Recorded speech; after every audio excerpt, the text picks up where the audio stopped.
hopefully start.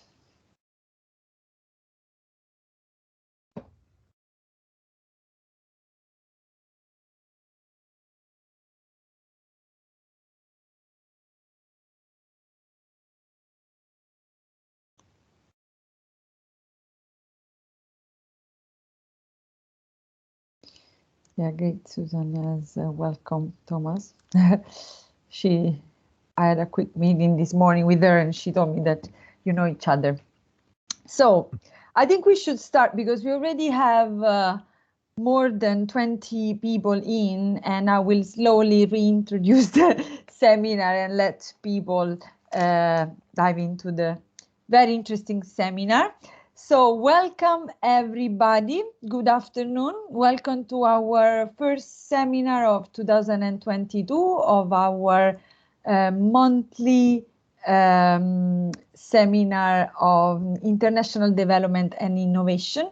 This is a monthly seminar, so it's a series of events that we organize usually every Wednesday at 12:30 UK time. And they run for 1.5 hours, and they are now online because of COVID.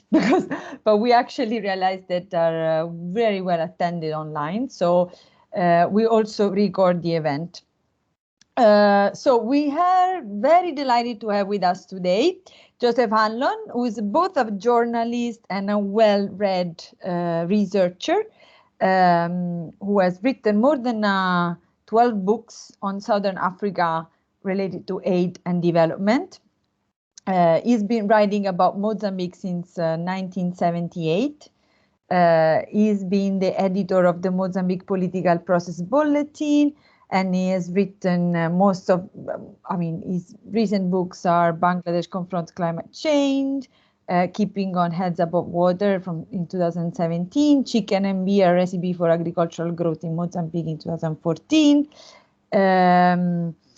Zimbabwe Takes Back Its Land, just give a lot of books. I mean, you can read his bio. I think he's also, he's affiliated with the OU, so he has a professional profile in our website. And he's presenting today a bit of his new piece of research. So it's a great pleasure for us to have you sharing your thoughts on this.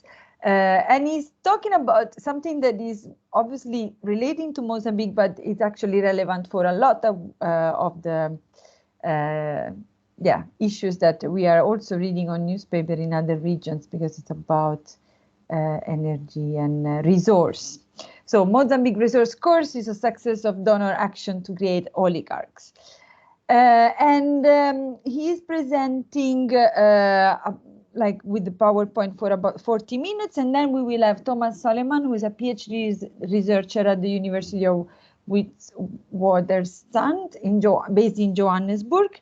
He will be our discussant. So, and then we will open the floor for Q&A. As a reminder, this presentation is being recorded and it will be available for playback after, so people who don't want to be featured can ask questions in the Q&A, in the chat box, and ask to remain anonymous.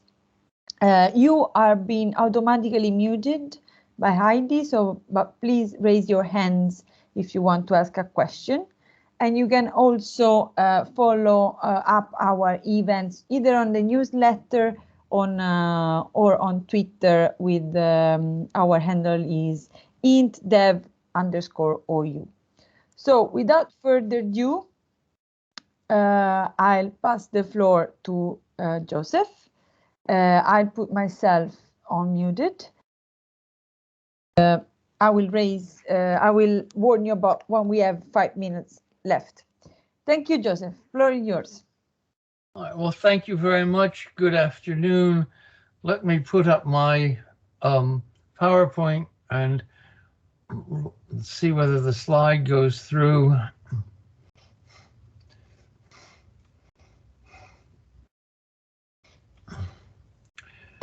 All right, is the PowerPoint up? Are the slides up? Yes. We can see that, Joseph, yeah. Fine. I'm going to tell a story that dates back to the end of the Cold War. And I'm going to talk about oligarchs. Now, we all know about Russian oligarchs. This is a standard term. We suddenly notice that there are oligarchs in Kazakhstan too because of the recent riots against the oligarch.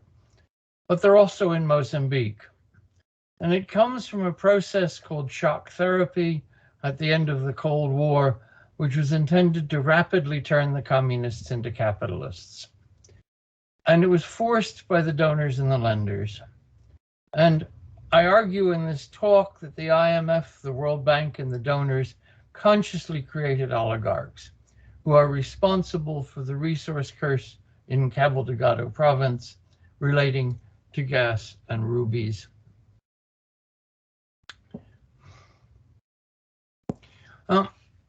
For those of you who are coming in from the oligarch side rather than the Africa side, Mozambique is in the southeast corner of Africa. It has a population of 31 million.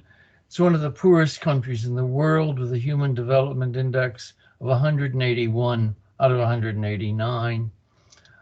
And it's a huge country.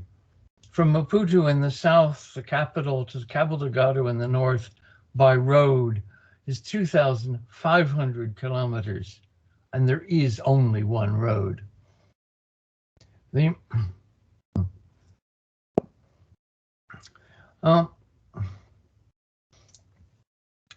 We need a quick bit of history. Mozambique was a Portuguese colony. Portugal ran a kind of semi-apartheid system. It was a settler country, and the settlers ran everything, the state, business.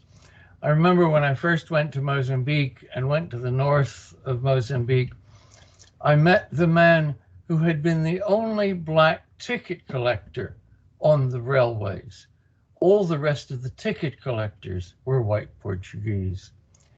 There was limited education for Mozambicans. So that means that things got off to a pretty bad start.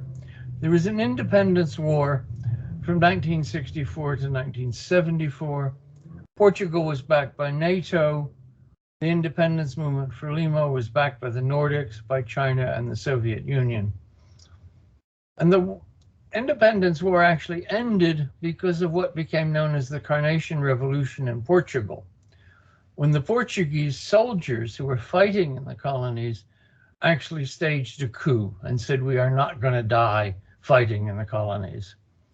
So the colonies then got independence. Mozambique became independent in 1975. Most of the settlers left. They had never felt themselves being permanently there. From a quite weak start, people who were not well educated, had learned a lot in the guerrilla war. Frelimo rebuilt the economy. So by 1980, the economy was actually running reasonably well. Everything changed in 1981. And that was when Ronald Reagan was elected president of the United States. He intensified the Cold War, and he began proxy wars in Southern Africa. What that proxy war means is that somebody else wages the war for you. So apartheid South Africa was chosen as the bastion against communism, and it waged wars against Angola and against Mozambique. In Mozambique, they used a Mozambican force, which they built up and was called Renamo. That ran for 10 years until the end of the Cold War. 1 million people died, 7% of the population, and there was massive destruction. The Cold War's victors offered rebuilding help, but with new chains. The West wanted to impose a small state free market policy, ending not just socialism, but even social democracy much more broadly. It was called Neoliberalism. It was about shifting money from the middle class to the rich. In the terminology of that period, the first world, led by the United States, wanted dominance over the second world, which was the Soviet Union, and the third world, the developing country. And all of this was to ensure access to US capital, to end barriers, and end protection. Now, I have to apologize slightly for this because there are so many words floating around about what was happening at the time, and none of them are well defined. They all have fuzzy definitions, and they're all overlapping. So these are my definitions. The ideology was called neoliberalism, and this is free market, privatization, small government, replacing social democracy with the market. Starts in Pinochet's Chile, then Margaret Thatcher in Britain, and Ronald Reagan in the United States. Now, that ideology was then used as a basis for donor and lender policies for the developing countries, which overlap in various ways. It started in the early 1980s with what became known as the Washington Consensus. It was to open developing countries to global markets, but there was some cushions for losers. There was the transition, there was protection of local firms. And it really was a consensus. There was broad acceptance. But it was too slow for some people like the IMF.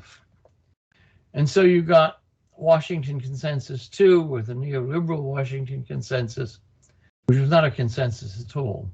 It was mostly the IMF from the mid-80s on. That was basically the original Washington Consensus plus austerity, deregulation, and rapid privatization. Finally, with the end of the Cold War, you got shock therapy.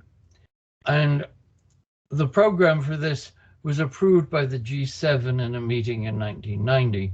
And the quotes are from that report. It was to be a radical program, which was to include rapid privatizations and was to open up countries to foreign competition, particularly the former Soviet Union. No two countries are the same, and every country had a different mix. The Mozambique mix was shock therapy plus austerity. Now, Mozambique was unique because it was the only country in Africa where shock therapy was imposed. And that was because the devastating proxy war gave Mozambique no choice. Washington's Consensus 2 was imposed on Tanzania and some other African countries. So a slightly different shape. Now, in general, the victors in the Cold War imposed shock therapy.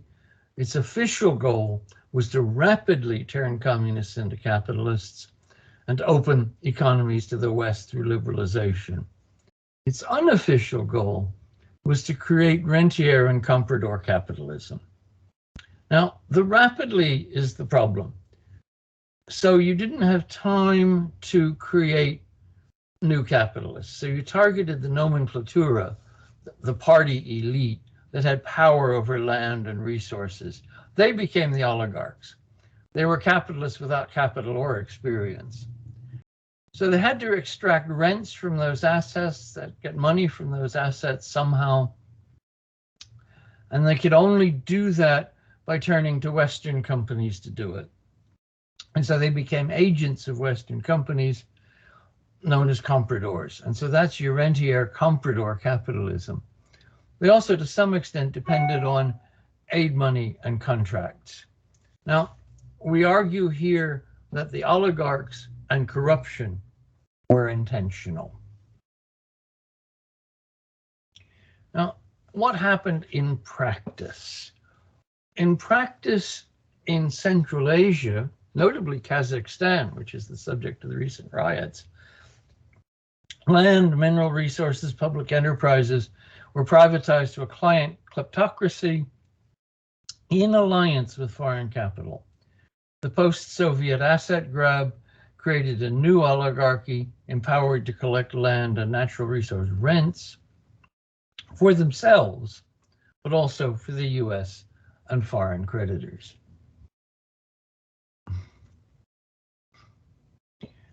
Oops. Well, there were three comments from Nobel Prize-winning economist Joseph Stiglitz, which are relevant here. He's talking about Russia. Russia is really the prize for all of this. Russia had a privatization process that was corrupt, in which the rich country's assets were turned over to a few, the oligarchs. A strategy of privatization at any cost. Do it quickly is what the IMF kept telling them. They kept a scorecard. How many privatizations have you done? But it's easy to privatize when you give away the state to your friends. And in fact, it's not only easy, it's profitable because they give you money back. That was exactly what happened in Mozambique. And sure enough, in Mozambique, the IMF kept that list of privatizations.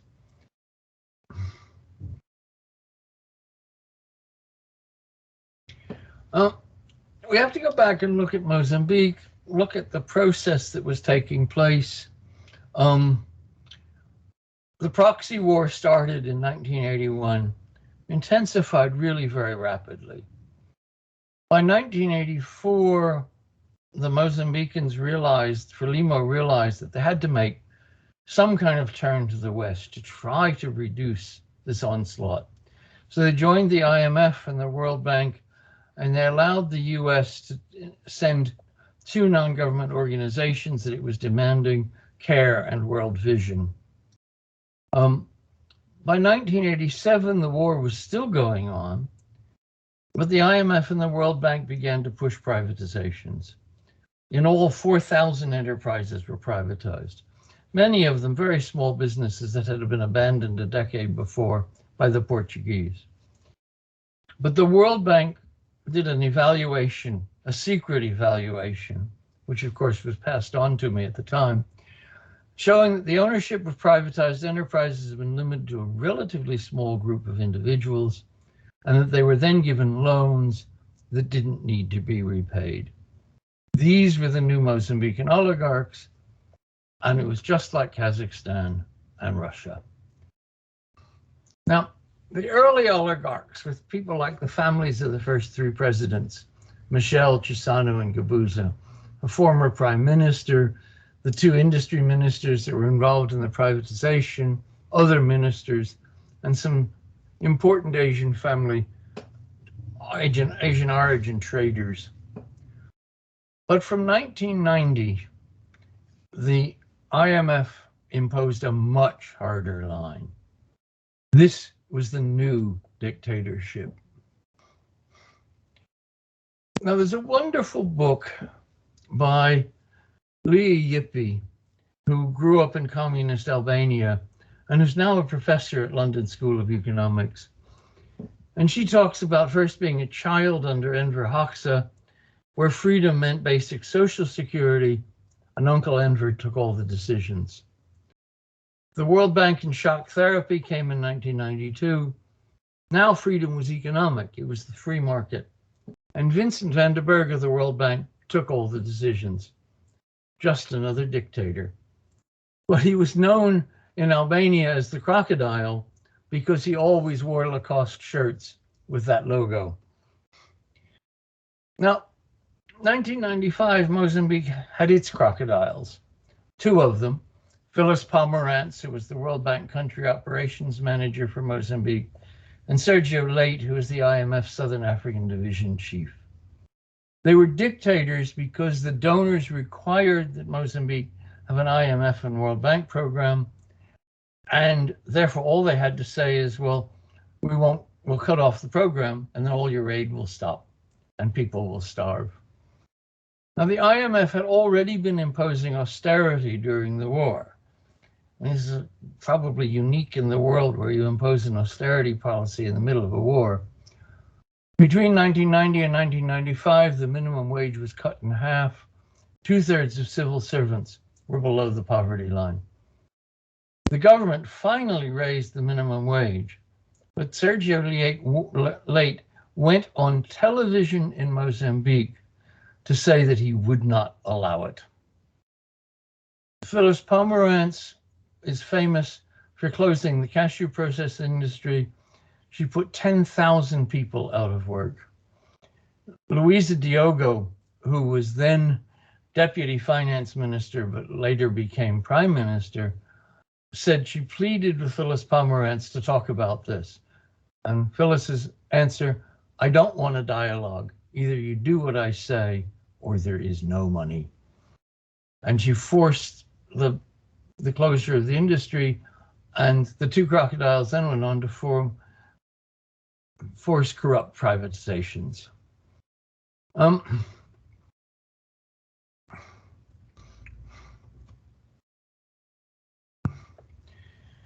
Now, I have to think about what we're teaching the oligarchs. And the first thing that we're teaching the oligarchs is impunity.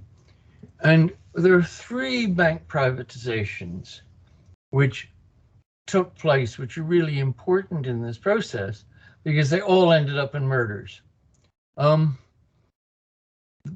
Beam was the first new private bank, which was actually put together by the World Bank. And used Banco Comercial Português, and 25% owned by the new oligarchs. And it immediately became involved in money laundering.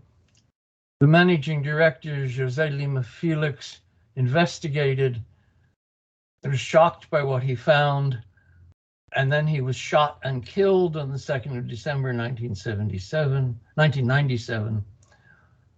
There was no further investigation, and no report was ever published. BCM was next, Banco Comercial de Mozambique. It was a privatized state bank. The IMF crocodile forced what was known to be a corrupt privatization. Not only did it include oligarchs, but it was led by a man that the central bank had already said could not be allowed to borrow any more money because he owed so much. Again, there were major frauds. $300 million in losses in bad loans. Remember, we said one of the lessons was that loans are not to be repaid. There was a deal with the elite, however. Banco Comercial Português took over BCM as well, and the president of the bank, Jardim Gonçalves, said he knew about all the losses in bad loans, but as part of the deal, it was to be kept secret. It was a free pass for the oligarchs. Unfortunately, the media continued to investigate. Investigative journalist Carlos Cardozo, the best investigative journalist in Mozambique and a friend of mine, was gunned down on the 22nd of November, 2000. The third bank was Banco Austral. Again, the crocodile forced the privatization. The only taker in this time was an oligarch group headed by Otávio Mutembe, who had been industry minister as part of the privatization process, but more importantly was chair of the Frelimo party's holding company that was collecting shares in the privatized companies. Bad loans, theft, again, illegal loans, because including to Otávio Mutembe and other owners, which was directly against Mozambican law, crashed the bank with bad debts of at least $150 million. Government and donors came together and said they wanted the bank closed, and more important, wanted the story hidden. Central bank, with some degree of autonomy, said no, and so Central Bank appointed Antonio Sibasiba Makwakwa, who was Central Bank Director of Banking Supervision, highly respected, was named head. With him as head, the South African bank ABSA agreed to take over Banco Austral. Sibasiba went on to start publishing a bad debt list, mostly smaller debtors, and he negotiated privately with the big fish, including Mutembe. 11th of August 2001, he was thrown down the stairwell of Banco Austral's 15-story headquarters. The fraud and the murders were never prosecuted because oligarchs were involved.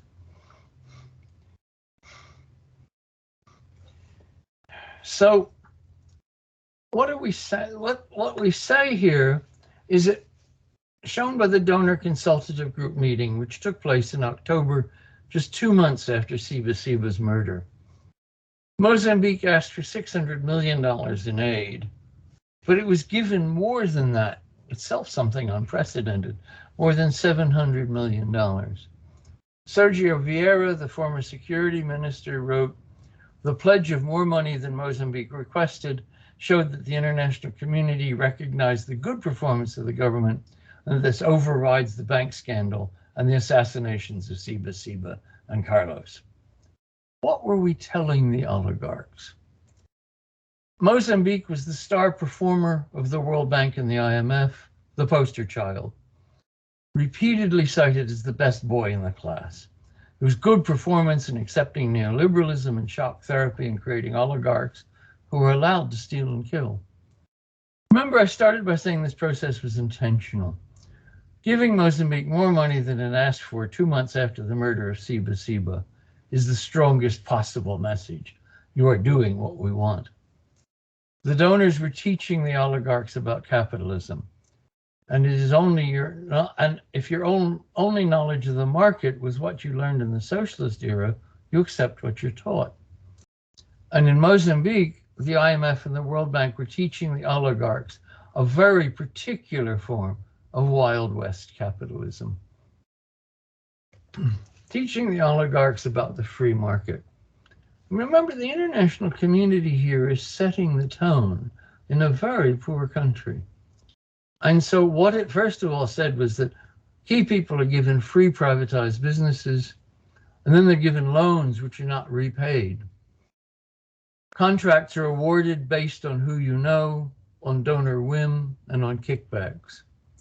And most important, what was corrupt under socialism is okay in the new free market. Now, in 2001, the World Bank, Britain, Norway, and a number of other countries had explicit policies of not pursuing past corruption. That was a free pass for the oligarchs. Bribes were admitted in trials in the US and the UK, and that brought no response from either country. Their companies kept their contracts, and the recipients of the bribes in Mozambique prospered. One became an oligarch. What we teach is really important. And what we were teaching is that in the new free market, nothing is corrupt, and oligarchs have impunity. But these were oligarchs in an extremely poor country. Suddenly, after 2000, this began to change. Mozambique was never thought of as a natural resource country. From colonial times, Mozambique had never been seen as Angola or South Africa. But suddenly, it became a resource country, and coal was first. Now, there was already a globalized coal market growing. President Joaquim Chissano personally negotiated with Vale, the big mining and steel company in Brazil, to open a mine in Moatize. Contract was signed in 2007 and included a $120 million signing fee. But at that point, the IMF still had strict spending caps on Mozambique, which restricted development spending. So the money had to be kept off budget and out of Mozambique. So the IMF and donors agreed 120 million slush fund could be kept in a New York bank account controlled by Chissano. Here they are teaching the oligarchs that resource money can be kept offshore.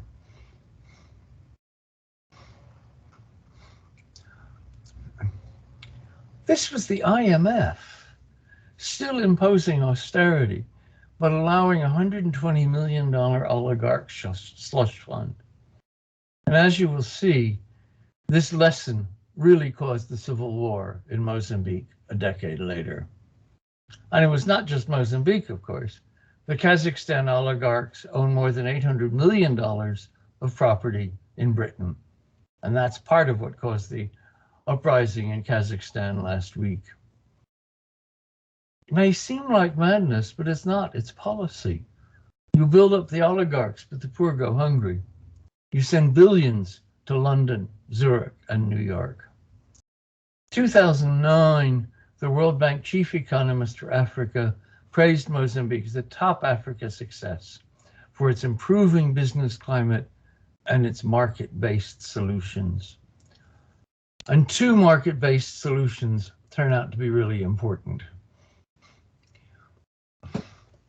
Trees. and drugs.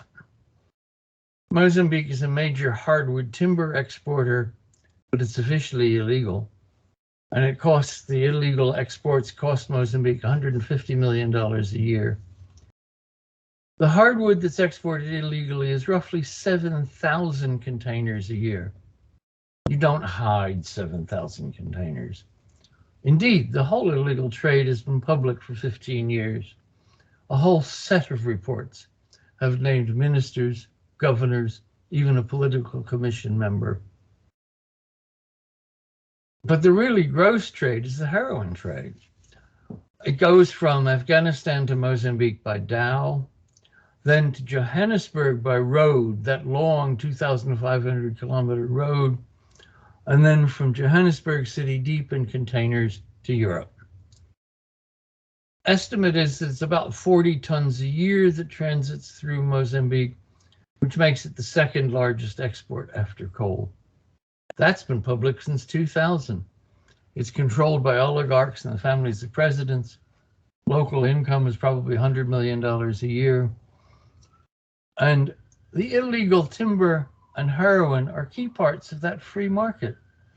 The international community says nothing, so it must be okay. This is the market-based solutions that are praised by the chief economist. But trees are trees. What was supposed to be a war on drugs? Where is the war on drugs? My first article on the drugs trade was in 2001, 20 years ago.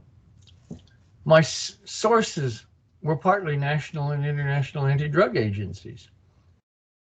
That means the governments knew, but said nothing, that it was most important to stay in with Frelimo and its oligarchs. The Crown agents, a British company, had a contract with Mozambique to improve the customs service. And I asked them about heroin, and they said quietly with a wink, our job is only to increase income, and there's no import tax on heroin. So price is getting higher, though. Mozambique's Human Development Index is still incredibly low.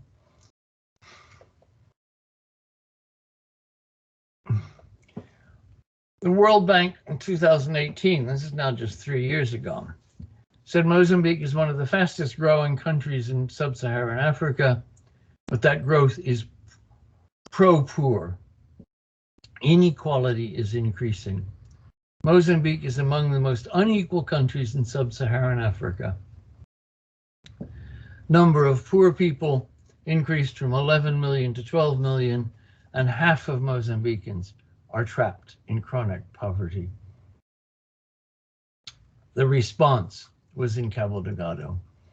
Now, Cabo Delgado is the deprived and marginalized province. Per capita income is the second lowest in Mozambique. Half of the population is illiterate, but for women, 2/3 are illiterate, the highest in the country. For 15 years, there was an informal commerce controlled by the oligarchs, but that had an international component. Wild animal and marine products, ivory, timber, gemstones, heroin. Artisanal miners found and exploited rubies in Cabo Delgado around 2008. Ramundo Pashanwapa became your prototype oligarch. He claimed control of 35,000 hectares. That's a block almost 20 kilometers on each side to control the rubies.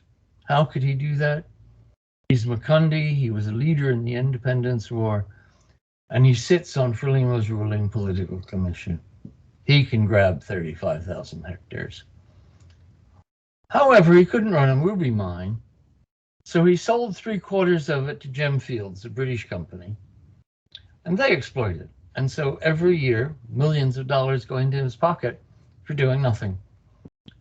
His son, Raimi, is now corporate affairs director of the company, and Samora Machel Jr., the son of the first president, is chair of the company.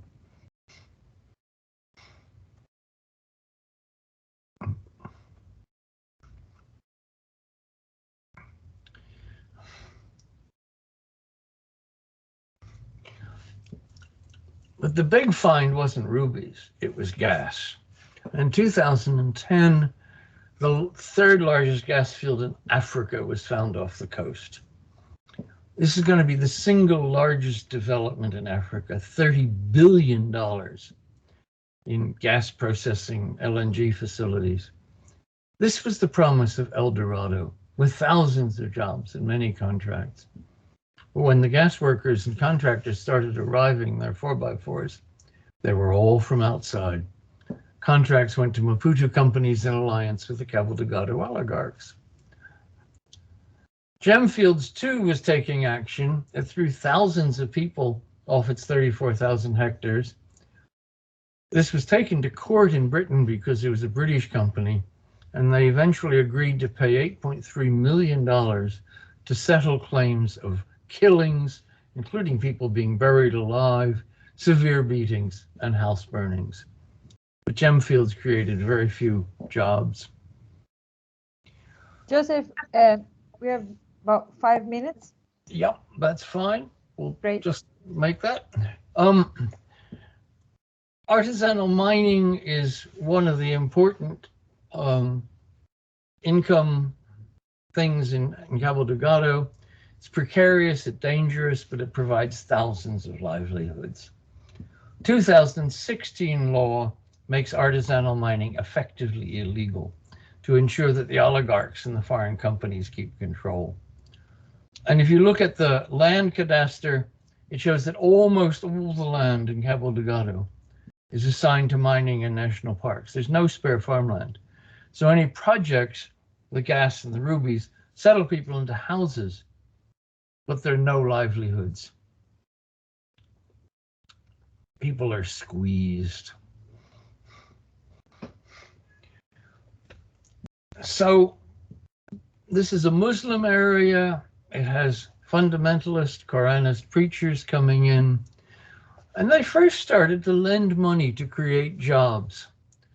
Government says it can't do this under IMF rules. So the preachers say, well, they can because this is Sharia. And Sharia means equality, they argue.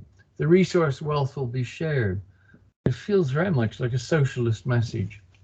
The first shots of the war were in Mocimboa de Praia in 2017. And the attackers didn't hide their identity. It included local businessmen. And they gained support.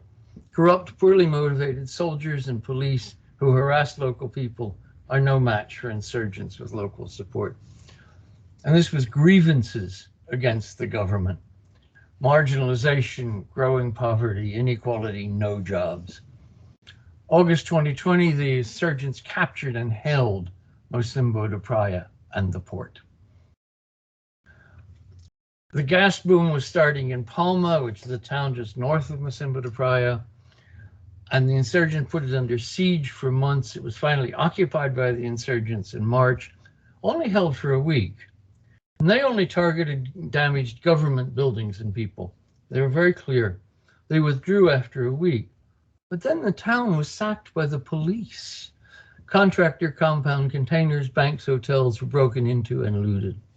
Total from France is the main gas company, and they declared force majeure and pulled out.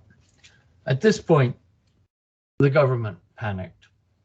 Philip Nyusi, the president, went to Rwanda. In July, 2,000 Rwandan troops arrived. Does this sound familiar from Kazakhstan, by the way, with the Russian troops? And within a month, they had recaptured Mocimboa de Praia.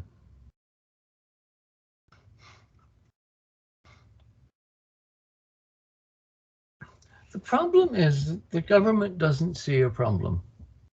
The Council of Ministers approved the reconstruction plan, which consolidated power in Maputo, leaving little for the people in Cabo Delgado.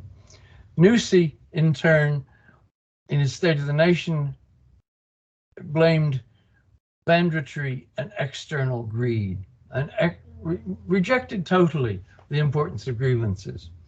And again, note that the president of Kazakhstan made exactly the same accusation. Now, last two slides here. I go sidewise because 15 years ago, for the Open University, I wrote a course called War Intervention and Development, master's course. We did a book called Civil War, Civil Peace, still available. And I used my optic on looking at any civil war, including Mozambique, is from that book. And we argue that civil wars have a flag and a grievance, which are often different. In Mozambique, the flag is Islam, but the grievance is jobs and inequality. And research on the fighters shows that most of the fighters are involved because they want jobs.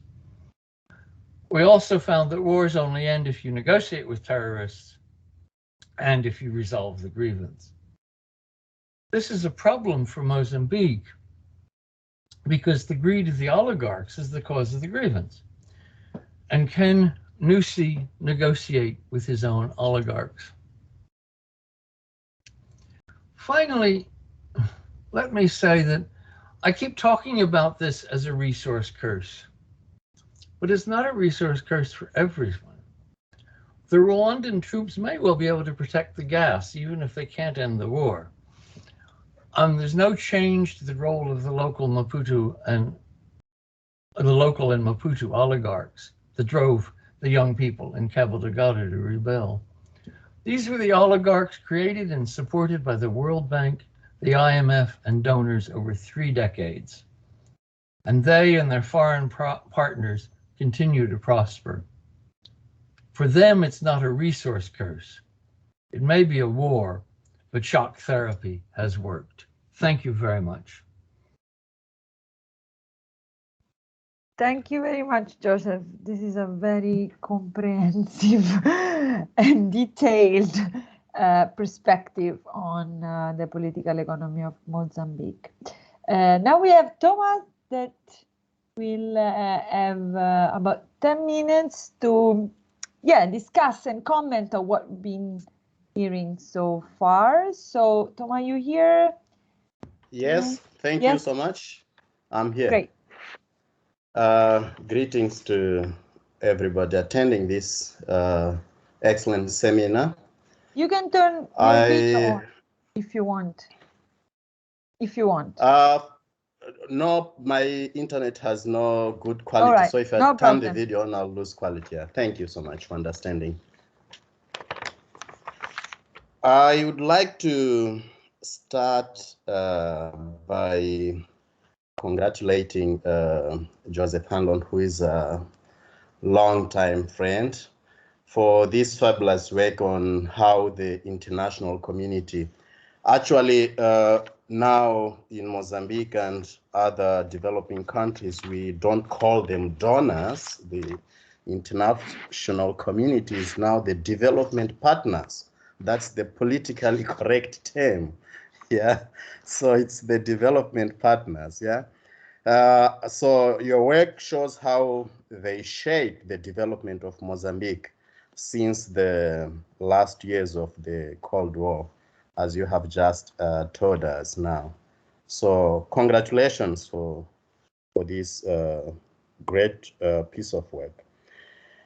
I do understand that what you've presented is a piece of work in progress.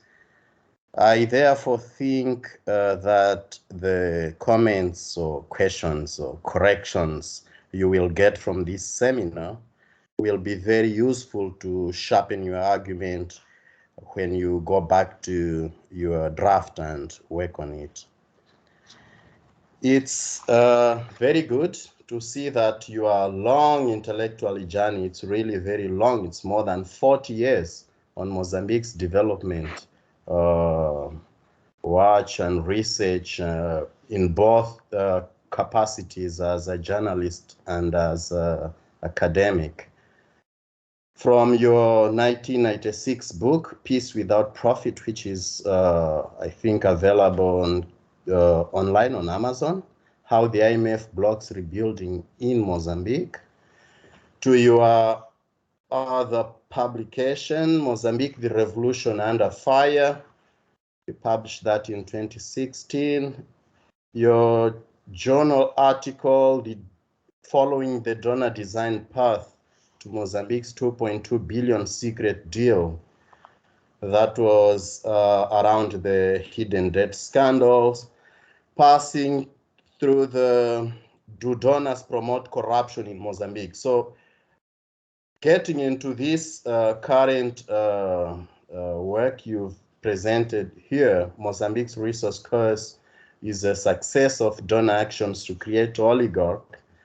I can see that your thought remains consistent. Your arguments have become more nuanced, and your suggestions now sound theoretically well-grounded and empirically possible to be implemented at policy level. Your core argument here has been that Mozambique is currently under a resource curse. I've decided not to discuss to engage the academic discussions around whether the resource curse is a curse or the curse is on the methodology. We all know that discussion, but I think you make a strong case using various historical facts, and I would like here to remark what I think are the three most important. The first one is what you mentioned as the role played by the IMF and the World Bank in the privatization process between around 1987 to 2000, somewhere there, with what you've termed as the transformation of communists into capitalists. And that resulted in 1,500 privatizations through various policy and political measures, but those capitalists had no capital, had no experience, and the results can be seen in the Mozambican economy. And I think that the Mozambican economy is still run by such capitalists today, as this was to create rentier and comprador capitalists, which are your today's oligarchs. The second important remark is the dismantling of the cashew industry, which I think was criminal at some point, yeah, because it threw into employment thousands of people in the northern province of Nampula, and it completely stopped the industrialization of Mozambique. The third and last one is the emergence of the extractive industry you've mentioned, from the arrival of Vale up to the Pashinwapa's rubies. So I do agree with your diagnostic on the role of the donors, or the development partners, as we now call them, in creating Mozambican oligarchs. In fact, they admitted theft of public funds, and they tolerated the killings of those who investigated the theft. Your three examples are brilliant. Lima Felix, who was killed for investigating the privatization of Millennium Beam Bank. Our friend Carlos Cardozo, who was killed for investigating BCM Bank. And Sibasiba Makwakwa, who was also killed for investigating the privatization of Banco Austral. However, I think that your argument could be much more complete if you also refer to the dual role those donors play most of the time here and elsewhere. We all know that while they ignore the continuing massive theft of public funds, they also happen to be the only sheriffs in town who push for significant governance reforms. And here I'd like to mention only two prominent examples. The first, in the case of Mozambique, is the anti-corruption law, the so-called Lei da Probidade Pública. which is not fully helpful. We all know the criticisms around it, but I think it represents a big step ahead of the previous promiscuous situation many public servants lived in. They kept 2 jobs, 3, 4 jobs, depending upon each individual's capacity to get additional jobs in the state or parastatals or anywhere they could do it. The second example is the pressure some donors have put on Mozambican government to clarify the hidden debt scandal. We all know who paid for the Kroll audit. The Kroll audit was, I think, the foundation for the clarification of the hidden debt. That's where the intelligence officers were caught, and all the transactions also were found, and the Attorney General got most of the evidence. So if you sum up this to the New York trial, you'll see that the very same donors who admit the thefts and the killings, they sometimes happen to be the good guys. And here I have a provocation for you, Joe, which is the following. Looking at these 2 examples I have given, may we then say that the creators of the oligarchs, these donors, these development partners, sometimes act also as good Samaritans? And here I know that you or Hajun Shank would definitely say that these are always bad Samaritans. I would like to conclude here by posing you 3 generic questions, which I think will help shed more light on your argument. And the 3 questions are the following. The first one, you are today's oligarchs, which you've described here, thoroughly described them, are not different from your yesterday's productive elite members. You and our common friend Marcelo Mose seem to applaud in your 2010 paper called Mozambique's Elite Finding Its Way in a Globalized World and Returning to All Development Models. So what do you think happened to them in these 10 years from 2010 to 11 to 2021? They were good guys, productive elite, and they are now oligarchs.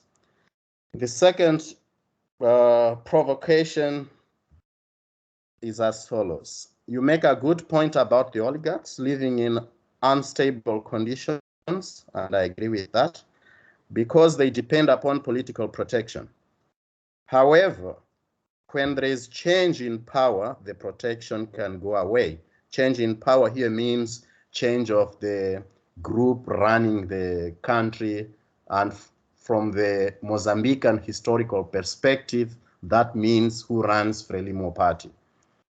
So we've seen Frelimo oligarchs united at every single election, and Joe, you know better than I do, you edit the Mozambique Political Process Bulletin since 1994. So you've seen how they act, how they unite during the elections. The third question I would like you to reflect on is the following. What do you think will be Frelimo's fate given the huge segregation the party is facing, with oligarchs at one side, ordinary workers and peasants at another side? Remember, Frelimo used to be a peasant-based party. Remember the Alianza Operario Camponesa. And the continuing growing young population who seem delinked to the traditional discussions around the role of the liberation movement. So yeah, these are the three questions I have to provoke you, and I'd like you to reflect on them. Again, congratulations and thank you so much. Thank you very much, Thomas, for your very insightful questions. If Joseph agrees, I would like to collect a couple of questions from the floor, and then you might want to reply to Thomas' question and the first question from the audience. Thanks everybody for the comments on the chat box.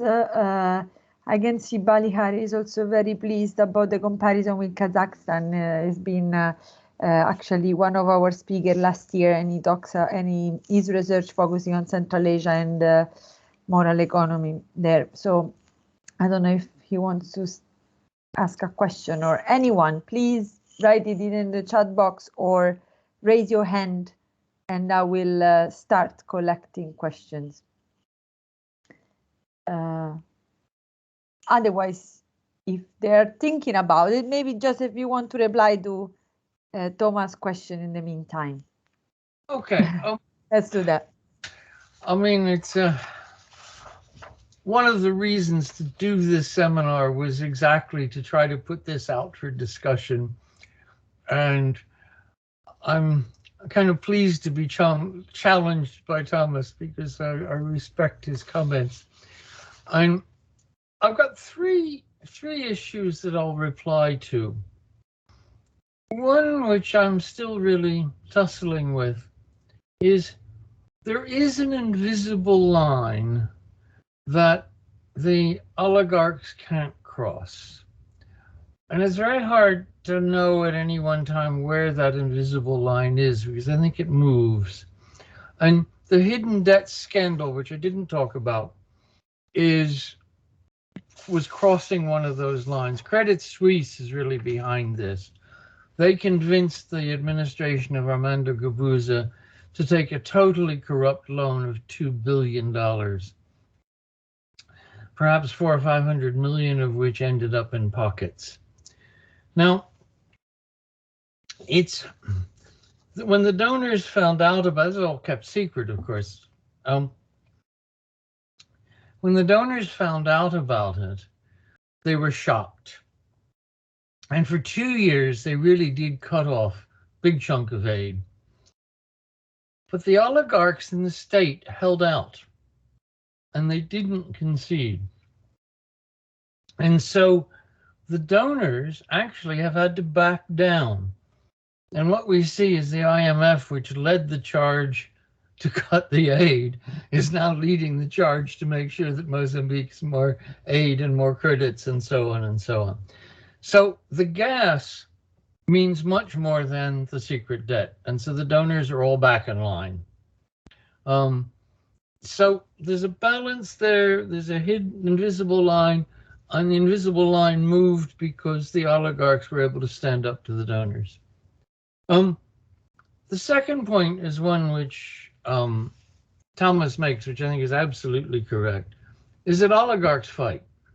And we see that with Russia or Kazakhstan. And it also depends especially on their patronage from the top. And so oligarchs get marginalized, get pushed out.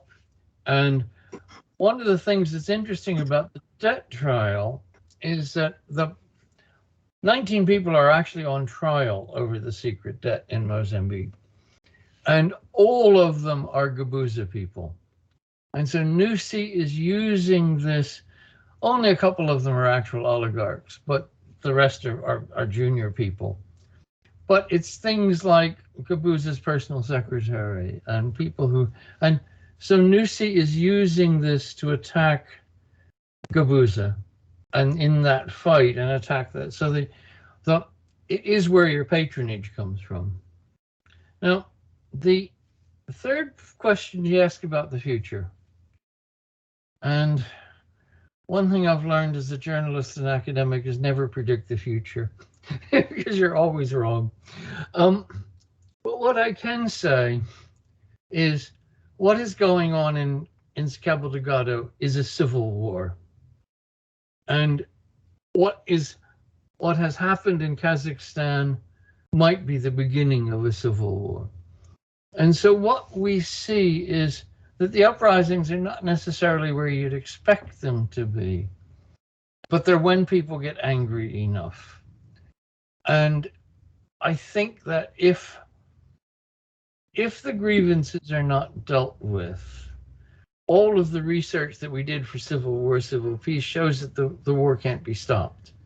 And so what you would end up with is the Rwandans spending the next 10 or 20 years protecting the gas installations, highly profitable, mercenary army, why not? And that the war will just go on. And I think that is a serious possibility. And I don't know, so I can't predict the future, but that's, if we look at what's happened in Mozambique and Cabo Delgado, it gives you a line of direction. Thank you. Thank you, Joseph. We have Maureen McIntosh, our emeritus professor in economics, who wants to intervene. Please, Maureen.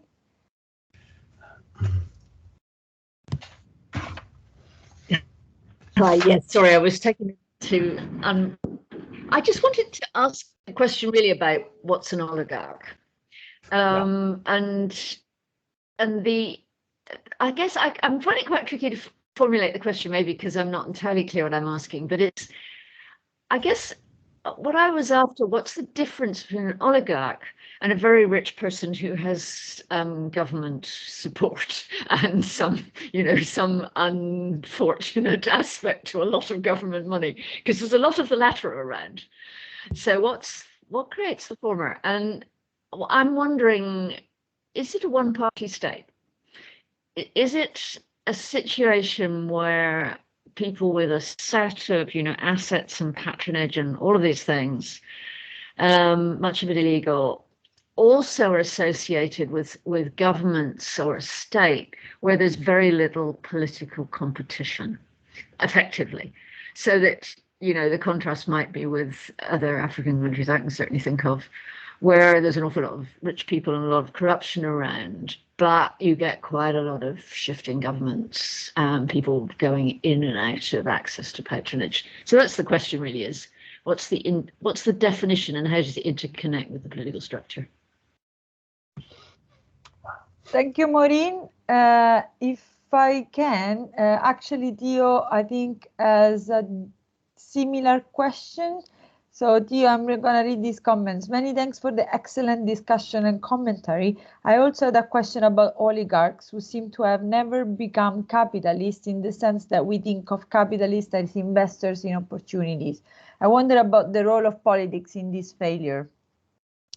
And then there is a comment that, if you allow me, I will read, so that then you can reply Theo's and Maureen's question and maybe add a comment on this. So it's Kate Simmons, a lecturer in development here at the OU. This dual role is something I've encountered in my own research into environmental governance in Mozambique. Donors simultaneously promote value like green development while having to police controversies like the Anadarko gas plant relocation in Cabo Delgado. However, in this case, donors like USAID seemed almost paralyzed by the complexity of relations of patronage. They stated green values, desire for Mozambique resources, trade relations, etc. And it falls to land rights activists to force adherence to land rights law. So perhaps have a question around, where do Joseph and Thomas see the role of activists, protests, and civil society in all this? But that is a quite wet question. Do I apologize for that? But still very relevant. So I guess it's about, power, both questions. Please. Wow. Okay. I have to say that when Thomas and I were discussing this before the seminar, we actually had the discussion about what is an oligarch. And you look at the literature and there's a huge debate.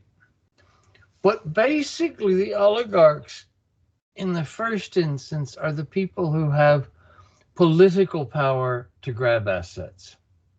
And that they're not capitalists in the sense of they can make those assets productive.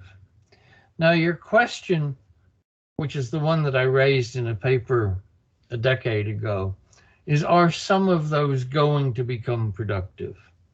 Are they actually going to be real capitalists instead of just oligarchs? And I think in Mozambique, that's partially true and partially not true. But I think what has happened in Mozambique is the oligarchs have taken control. Now, what is an oligarch? I don't know. It's a, I'll have to figure it out before I write this as a paper, but it is something that has to be discussed, has to be thought about. But I think it's basically rooted in having access to assets because of political power. And remember, all of the shock therapy comes from one-party states. So there's always a nomenclatura that has access because of political power. And they were the ones who were targeted by shock therapy. Now they in turn build up patronage networks. And you begin to see more and more of these patronage networks, some of which are corrupt and some of which aren't. So, I mean, and the question, of course, of donors is donors are terribly divided on all of this. Also, the donor policy has changed over 20 years. And I remember the Danish, when the Danish government changed, and this goes back 10 or 15 years, the Danish aid people were pushing for total transparency. And then the Danish government changed and said, yes, but our investors would not allow that kind of transparency of their investments in Mozambique. So the Danish policy totally reversed, and Denmark no longer pushed for transparency. And I think we constantly have that with donors being divided. I mean, the US is constantly pushing for privatization of land, for instance, when some of its own people don't think that's a good idea. So the donors are often very divided. That's my only comment. But I think the point is that global interests dominate.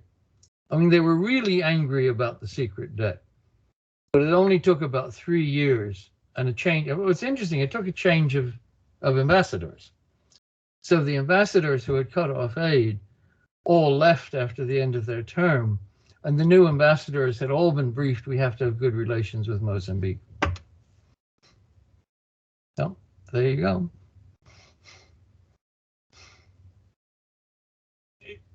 Sorry, your microphone's off. Yeah, you're right. Sorry. Thomas, do you want to add so that we have 2 more hands? Yes, I'd like to say some words on it. Starting from what Joe has just said. Actually, what we call donors or development partners is not an homogeneous body or an homogeneous group of people. It's most of the time a group of individuals representing different countries with different ideologies, with different interests, with different power and interests and influences in our country. And we've seen it here in Mozambique in different occasions where some donors push for instance, land privatization, or others push for more transparency, or push for more anti-corruption laws or something like that, but others simply don't care about it. Yeah, so it's not that the donors are always on the same boat. They have different perspectives depending upon their interests in the cooperation. Yeah, and if you look at what has happened in the last 15 to 20 years, various donors or various embassies here have simply dropped what was called the governance agenda, and they are now only caring about what is business. And I would like to link this point to Kate's comment on the civil society and activists. That is also not a group of good guys in town. The civil society is not a good guys in town. and I've been there and I'm still there somehow. So don't take it negatively. I'm just being honest. Yeah, it's what we call civil society is also a group of people trying to push sometimes different perspectives, which is at the end of the day a complete battlefield. Look at the extractive industry. Take it as an example. You will see that there are civil society organizations aligned to the Friends of the Earth, for example, who will say, leave the gas on the ground, leave the coal and leave the oil in the ground, and we'll have other groups, more, if you like, neoliberal, although some of them have no idea of what neoliberalism is, but their arguments, their agenda would be more aligned to the neoliberalism perspective, in the sense that they believe in fixing up capitalism and benefiting everyone. They're so-called making market work for the poor. Yeah, so the market will sometime, one day, sometime, at some point, work for the poor and not for the oligarchs, if you like the term presented by Joe. So we also have to look at them in that sense. Civil society organizations are aligned to different agendas and different perspectives. They defend different things. And here, Kate has mentioned the USAID example. Even if you look at the funding, who funds what organization, you'll clearly see in ideological terms that this organization is a neoliberal organization, or this is a progressive organization. Yeah, if you look at the founders, the directors of the organizations, some are neither, as we say in Portuguese, some are neither fish nor meat, but others are clearly located in ideological terms. Thank you so much. Thank you very much. So we have now a lot of comments on the chat box, and an hand raised from Rick Lepoul. So Rick, are you there? Can you hear me? Yes. All right. Mr. Hanlon, thanks very much for your presentation. I have been living in Mozambique for a couple of years and still follow on a daily basis the developments there, and in particular your publications. So that's a good source of news. My question is the following. I didn't know about the role of the large donors like IMF and the World Bank to develop, to try to develop these oligarchs early 2000, or early, 1990.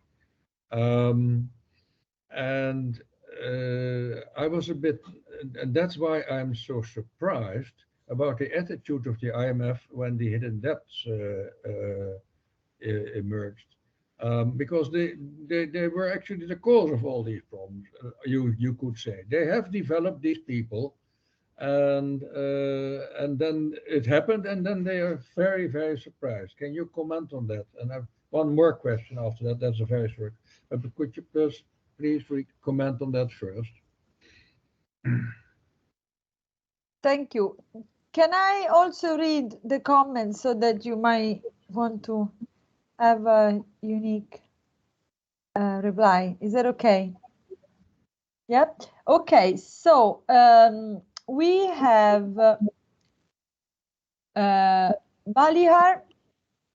I'm trying to summarize so that for the sake of time that we have 15 minutes left. So he's asking about what do you mean by free market and how this links to rentier capitalism, unearned income and rent extraction. Because in the discussion, the notion of classical political economy that focused on wealth creation and productive capital, basically this rent extraction and earned income have been legitimized by mainstream economics.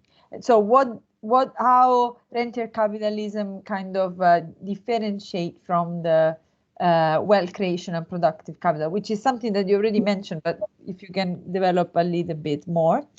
Then Yusuf Adam asked about the definition of Professor Lars Rudebeck in his analysis of Guinea-Bissau, and the Palop would call the ruling group as the holders of state power. So, and he's wondering whether this Rudebeck's classification will be a better fit than oligarch, talking about definition. Then we have Jones Edward, that he makes 2 points. First of all, about the fact that the emergence of oligarchs was a deliberate policy objective of the international community, versus the argument that its outcome was an unintended and messy consequences of the shift to market capitalism. So the argument that is like, you are not ready, therefore predatory capitalism can happen. So what's your narrative, like, what's your understanding on that? And linked to this point, if you can comment on what do you see as a feasible scenario as alternative, other form of capitalism. So Balihar says, yeah, oligarch plutocrats. Kate obviously follow up on the political activism. I think you can keep in touch and follow the discussion. But please go ahead, because we have 12 minutes left. So, and maybe Thomas wants to also comment on later on. Thanks. Well, let me throw in a couple of things very quickly. The first point is that there is not one capitalism. Capitalism in the United States, capitalism in Britain, the social democracy of the Nordics are different forms of capitalism. And the question then of what are the alternatives? There's an interesting new book which has just come out, or just come out last year, How China Avoided Shock Therapy. And they debated it and decided they were to take a different route. The other thing is that if you look at the Washington Consensus closely, it was a transformative into what I would call a productive capitalism, a wealth creation capitalism. And I would argue that neoliberalism is a particular form of capitalism which is about money, and it is basically money supply, transferring money from the middle to the rich and the super rich. And this is the hedge funds and so on. And it's not about wealth creation. So it's a form a particular form of capitalism that doesn't prioritize wealth creation. So there are other forms of capitalism which can move forward, which China has used, which were the basis of the Washington Consensus. When I wrote about this 10 years ago in Mozambique, I was hoping that there was a group of new capitalists who were trying to do wealth creation. I mean, the oligarchs are not usually about wealth creation, they're about wealth extraction. And that's what neoliberalism is. Now, the other point is about the IMF, and again about the donors. And I think we forget how important individuals are in this. That one of the things that happened with the debt crisis, the secret debt, was that it was leaking out in the newspapers, Wall Street Journal and others.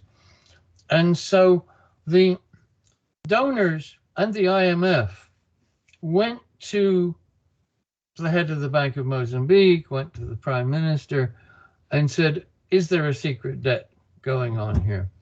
And they denied to their face that there was such a thing. So what happened when the secret debt came out is these people were personally offended. Christine Lagarde, who was head of the IMF at that point, was personally offended. She had been lied to by the Prime Minister of Mozambique. And the ambassadors felt personally lied to. Well, the term of any of these people is 3 years. And so what we saw was these set of people who'd been personally offended all left. And the replacements were all briefed that this is over, make a good deal with Mozambique because we want to start, IMF wants a program with Mozambique. The donors want their companies to be able to get into the gas.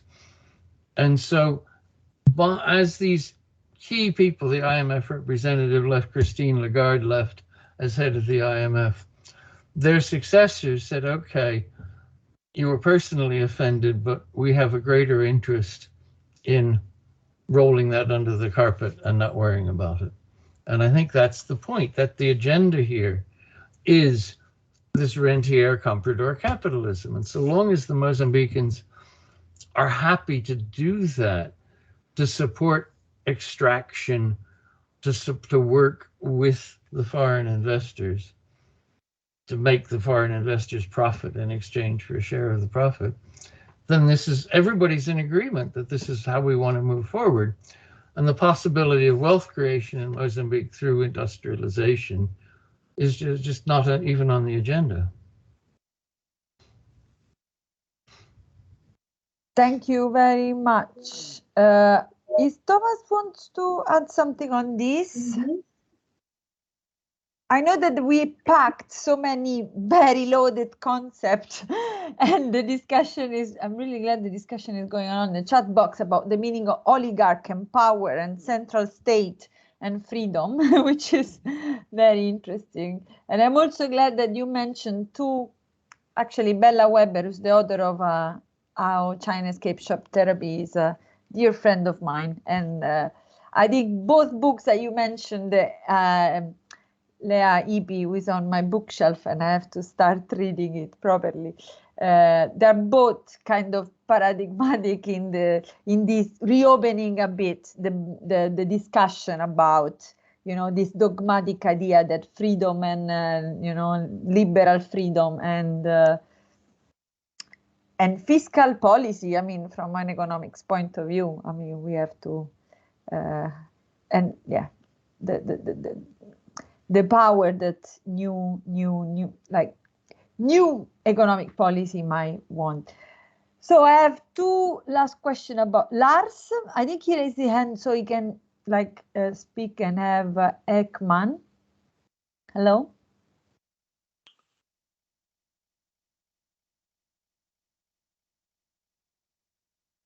I'm gonna unmute or try to unmute you. Lars, you need to unmute. That's it. Yeah. Now we can hear you. Hi. Would just like to have Joe to share some reflections on how he looks at the future running up to the next party congress and the election coming up. With reference to the Kazakhstan drama, you've been making a lot of comparisons with Kazakhstan. So I was just curious if you have some reflections on that. Thank you. And if I can add, we have a question from Kennedy Manduna. Thank you for the presentation. He asked, what do you think should Africa in general and Mozambique in particular do right these wrongs, predatory and compradorial capitalism, without degenerating into civil war and or international war alike?